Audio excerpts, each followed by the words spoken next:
낡은 장롱 속 빛바랜 사진 한 장이 놓여 있었다.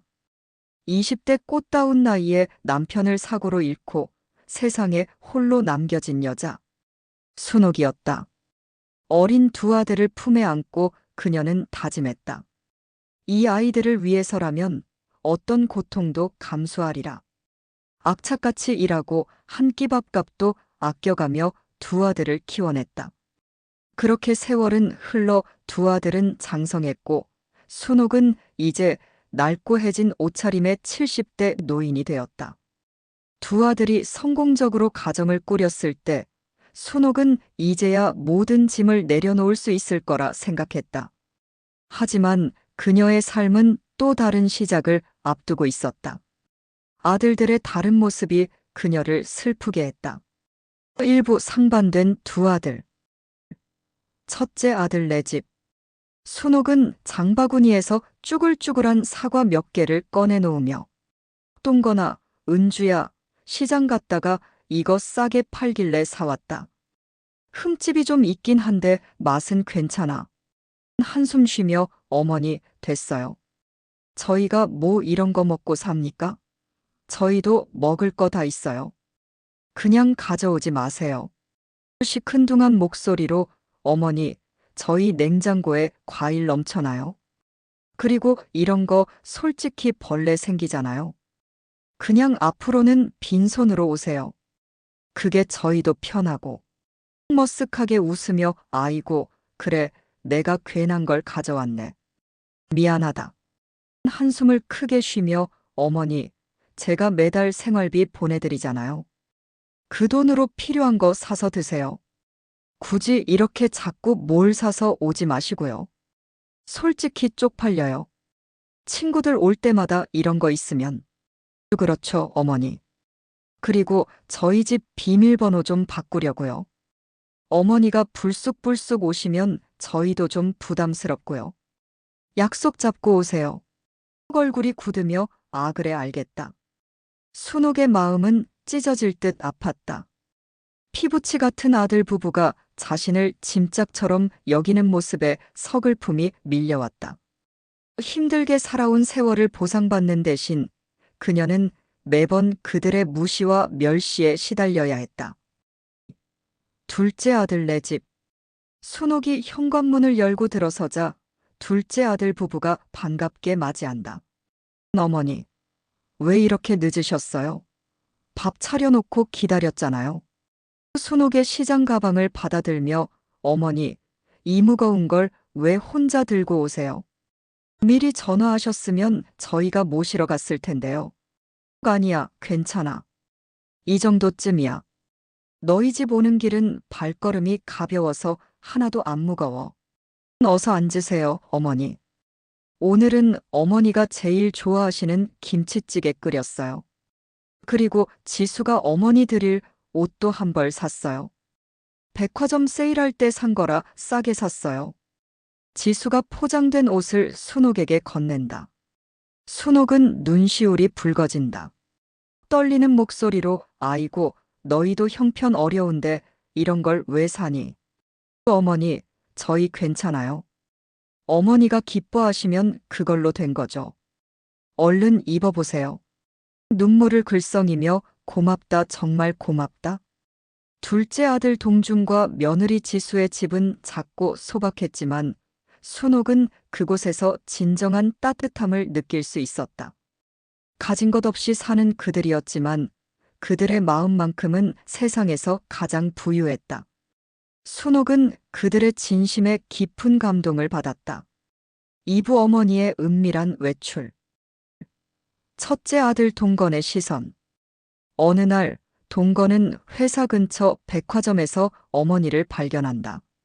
늘 낡은 옷만 입던 어머니가 고급스러운 정장을 입고 누군가와 함께 걷고 있었다. 자신에게 말하듯 뭐야 어머니 맞나? 저렇게 비싼 옷을 어디서 저 옆에 젊은 남자는 누구지? 동건은 놀란 눈으로 어머니와 김 비서의 뒤를 쫓는다. 그들은 백화점 명품 매장에서 상담을 받더니 이내 검은 세단에 올라타고 사라진다. 핸드폰을 들고 은주에게 전화한다. 여보. 여보. 방금 내가 어머니를 봤는데. 무심하게 왜요? 갑자기 무슨 일이에요? 어머니가 명품관에서 젊은 남자랑 같이 있는 걸 봤어. 차도 좋은 차였어. 어머니가 그럴 리가 없잖아. 뭔가 이상해. 에이, 무슨 소리예요? 그럴 리가요. 어머니 옷도 늘 낡은 것만 입으시고 돈도 없다고 하시는데 누구랑 착각하신 거겠죠? 아니야. 분명히 어머니였어. 내가 똑똑히 봤다고. 동건은 어머니의 수상한 행동에 의심을 품기 시작했다.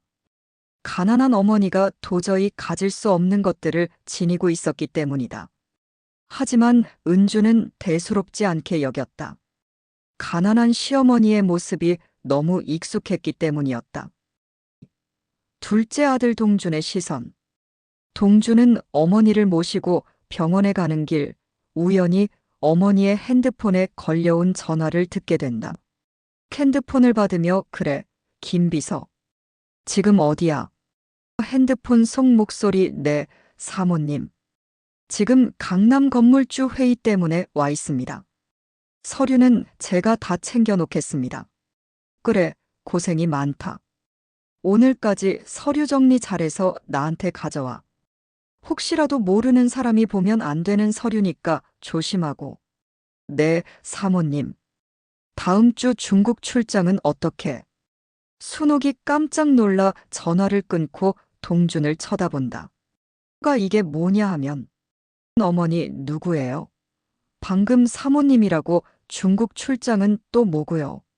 어색하게 웃으며 아이고 동준아 그거 나 아는 할머니가 빌려준 핸드폰인데 그 할머니가 자꾸 깜빡깜빡해서 그냥 내가 대신 받아준 거야. 하하. 별거 아니야.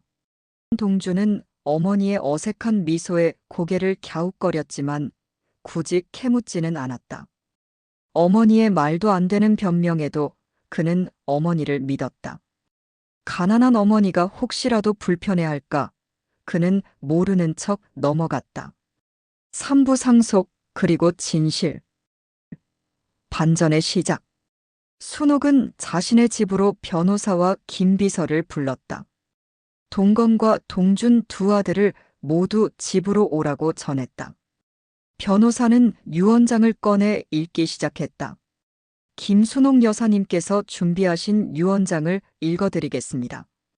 여사님은 두 아들 중 자신의 뜻에 따라 재산을 상속받을 자를 결정하셨습니다. 동건과 은주는 기대에 찬 눈으로 변호사를 바라보았다. 동준과 지수는 묵묵히 고개를 숙였다. 그들은 어머니의 재산이 얼마 되지 않는다는 것을 알고 있었기에 큰 기대는 하지 않았다. 첫째 아드님 박동건 씨께서는 어머니의 재산을 상속받으실 수 없습니다. 동건 벌떡 일어나며 무슨 소리예요? 말도 안 돼. 내가 장남인데. 이게 무슨. 여보, 진정의 변호사님, 무슨 잘못된 거 아닙니까? 유언장에는 여사님께서 직접 작성하신 상속의 조건이 명시되어 있습니다. 여사님의 유언에 따라 둘째 아드님 박동준 씨께서 모든 재산을 상속받게 되셨습니다. 어이없다는 듯 웃으며 하하 아니 어머니가 물려줄 재산이 뭐가 있다고 그래요.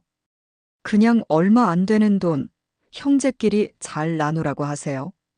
박동건 씨. 말씀드린 재산은 강남구 압구정동 건물 3채와 청담동 오피스텔 2채, 그리고 현금과 채권 등 시가로 약 3천억 원 상당의 자산입니다. 정적이 흘렀다. 동건과 은주의 얼굴은 하얗게 질렸다. 동준과 지수 또한 믿기지 않는다는 표정으로 순옥을 바라보았다. 은주 변호사에게 따지듯 아니 그게 말이 돼요? 이 가난한 시어머니가 3천억 원이요? 정색하며 은주야, 내 눈에만 내가 가난한 시어머니였던 게다. 평생 사람에게 돈 빌려주고 이자 받아먹는 악덕 사채업자로 살았는데 어떻게 가난할 수가 있겠니? 순옥의 목소리는 차분했지만 그 안에 담긴 힘은 방 안의 모두를 압도했다. 그녀는 더 이상 낡은 옷을 입은 가난한 노인이 아니었다. 그녀는 평생을 비밀 속에 살았던 강남의 큰손, 김순옥이었다. 사부 드러나는 진실, 그리고 선택. 해시태그 1. 순옥의 고백. 두 아들을 번갈아 보며 동건아, 동준아, 너희 아버지가 돌아가시고 내가 너희를 키우기 위해 온갖 일을 다했지. 그런데 그 어떤 일도 너희를 제대로 키울 만큼 돈을 벌어주지 못했어. 그러다 우연히 사채업을 하는 사람을 알게 됐고 처음엔 이자놀이 정도였는데 그게 점점 불어나더구나. 나는 내 신분을 철저히 숨겼다. 혹시라도 너희가 이 더러운 돈을 부끄러워할까봐. 그래서 너희에게 한 번도 이 돈의 정체를 밝히지 않았어. 말을 더듬으며 어머니 그럼 여태까지 왜 그렇게 가난한 척을. 왜냐고. 동건아 나는 내가 내 돈을 보지 않고 나를 봐주길 바랐어.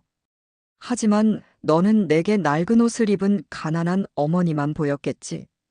내가 보낸 생활비 나는 한 번도 써본 적이 없었다. 그저 너의 마음을 보고 싶었을 뿐인데. 동건과 은주는 얼굴이 벌개졌다. 어머니가 가난해서 무시했던 것이 아니었다. 그들은 어머니의 재산만을 보고 어머니를 판단했던 것이다. 동준아, 그리고 지수야, 너희는 내가 가진 게 하나도 없을 때도 나를 진심으로 사랑해줬다. 너희가 사다 준 옷, 밥 한 끼 그게 내게는 세상의 어떤 재산보다도 소중했다. 너희의 그 따뜻한 마음이 이 돈보다 훨씬 값진 것이라는 것을 나는 잘 알고 있다. 해시태그 2. 결말. 순옥은 동준과 지수의 손을 잡고 따뜻하게 웃었다. 동준은 눈물을 쏟으며 어머니의 손을 잡았다. 어머니, 정말 저희는 어머니가 저희 곁에 계셔주시는 것만으로도 감사했어요. 이런 큰 재산은, 이 재산은 너희의 것이다. 그리고 이 재산보다 더 큰 가치가 무엇인지 너희는 이미 알고 있으니 앞으로도 그 마음 변치 말고 행복하게 살아라. 동건은 아무 말도 하지 못하고 고개를 숙였다. 며느리 은주는 울음을 터뜨리며 그들의 모습을 바라보았다. 그렇게 순옥은 자신의 모든 것을 둘째 아들에게 물려주었다.